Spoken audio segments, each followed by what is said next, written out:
Տեղի ունեցողը Նիկոլ Փաշինյանի անձնական վրեժխնդրությունն է Ռոբերտ Քոչարյանի նկատմամբ, տեղի ունեցողը քաղաքական հաշվեհարդար է եւ ապացուցելու անհրաժեշտություն կարծում եմ չկա։ Դուք բոլորդ ուղիղ եթերում տեսել եք, որ Նիկոլ Փաշինյանը ազգային ժողովի բարձր ամբիոնից քաղաքական հրահանգ է իջեցրել իրավապահ ուժային կառույցի ներկայացուցիչներին, որին հաջորդել են այն գործողությունները նախագահ Քոչարյանի առանձնատանը, Լևոն Քոչարյանի բնակարանում մի քանի ժամ տևած, շուրջ 7 ժամ տևած,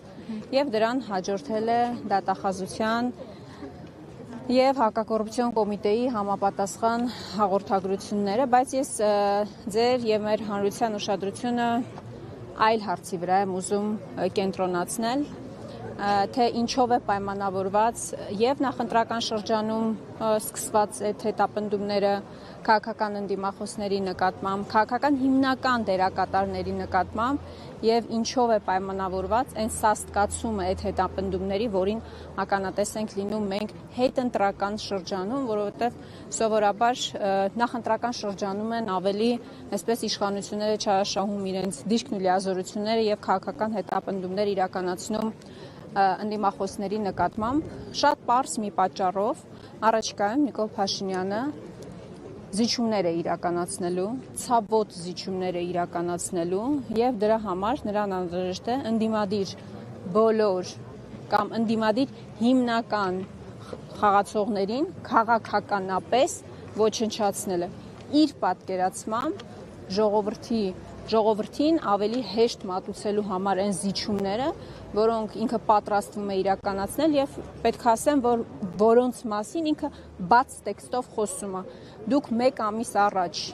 կարող եք գտնել մի հայտարարություն կամ նախընտրական շրջանում կարող եք գտնել հայտարարություն, երբ որ Նիկոլ Փաշինյանը պնդում էր, որ Տիգրան քյարքի է իրականում, երբ որ Նիկոլ Փաշինյանը ասում էր, որ Տիգրան անկլավ է։ Նույնը սահմանադրության հեսավարտեմ, նույնը սահմանադրության փոփոխությանն է վերաբերում եւ այսօր նաեւ ազգային ժողովում եմ ասել, ակնհայտ է նաեւ որ այս process-ների միջոցով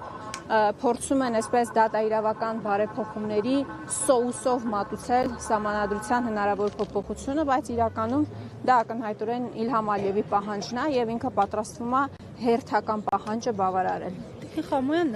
դուք թե ազգային ժողովում, թե դրանից դուրս բավականին սուր քննադատում եք, ընդդիմությունը առհասարակ սուր քննադատում է, բայց ըստ ձեզ ի վիճակի է ընդդիմությունն այսօր դիմակայել այս ձեր մատնանշած դրվագներին, չհանձնվել, թույլ չտալ սահմանադրության փոփոխություն, թույլ չտալ, որ Տիգրան քյարքի դառնա, արձանագրումից անդին ինչ է անելու ընդդիմությունը խորհրդարանում։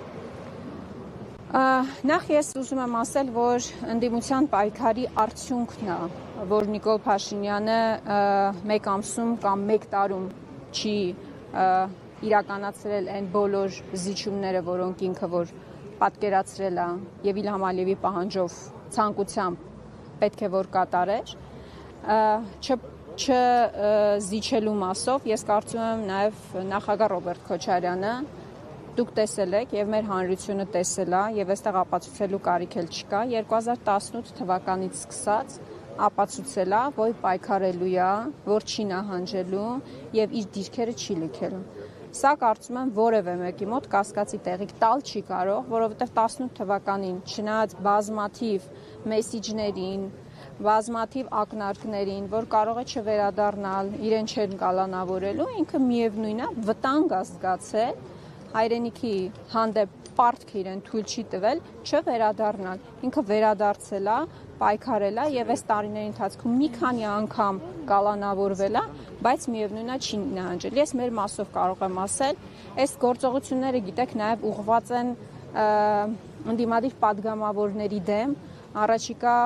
սահմանադրական փոփոխությունների, սահմանադրության փոփոխությունների համատեքստում, որովհետև դուք գիտեք, որ իշխանության ձայները բավարար չեն հարցը, այո, հանրաքվեի դնելու համար, որոշում ազգային ժողով անցկացնելու, այնուհետև հանրաքվե անցկացնելու համար եւ ակնհայտ է նաեւ որ այս գործողությունները ուղղված են ընդդիմադիր падգամավորների, այսպես ժողովրդական լեզվով ասած, աչքը վախեցնելու համար։ Ես մեր մասով վստահաբար կարող եմ պնդել, որ այս բոլոր ճնշումներով մեզ չեն կարող վախեցնել։